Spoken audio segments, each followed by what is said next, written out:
যে ওই ফাইটারই বলে আর কি আমাদের এলাকায়। না আমাদের আপনার যেটা বলেন ফাইটার, এটার মতো একটা আছে আর একটু কি মুখটা চিকনা, এটা আমরা বলি কাউয়া মাছ, চোখটা একটু বড্ড বড্ড। আমাদের এলাকায় তো এগুলো খুব বেশি পাওয়া যায় না। এটা যাই এগুলা আমাদের না আমরা এটা তো এই বঙ্গোপসাগরের মাছ, এটা এগুলো আমাদের এদিকে পাবেন তো। আর আমি দেখতেছি যে এখানে মাছটাই চলছে বেশি, মানুষ মাছের প্রতি বেশি আকৃষ্ট। অনেক আছে যে রাত্রে ভাত খাই না, এরা আসবে এরকম সালাদ খাইবো আর মাছ খাইবো। হ্যাঁ ওই ক্যান আছে স্প্রাইট মনে হয় এসে একটা খাইলো টুকটুক খাইয়া বস। লাভ হলো কি? আর ভাত টাত খাইবে না বাসায় যাইয়া, লাভ হইলো কি মানে এদের মানে রাত্রে যেটা খাইবো এটা খেয়ে ফেললো। আবার এটা কালে তো আবার আগের মতো হয়ে গেল। এটা একবার 30 প্লেট।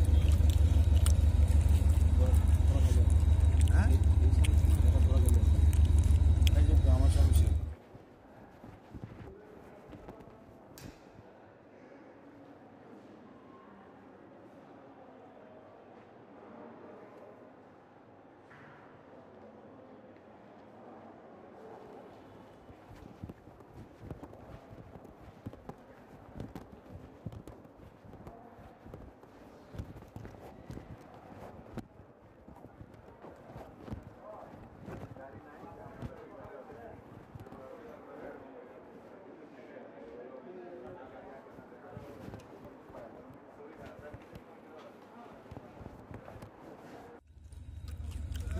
পর্যন্ত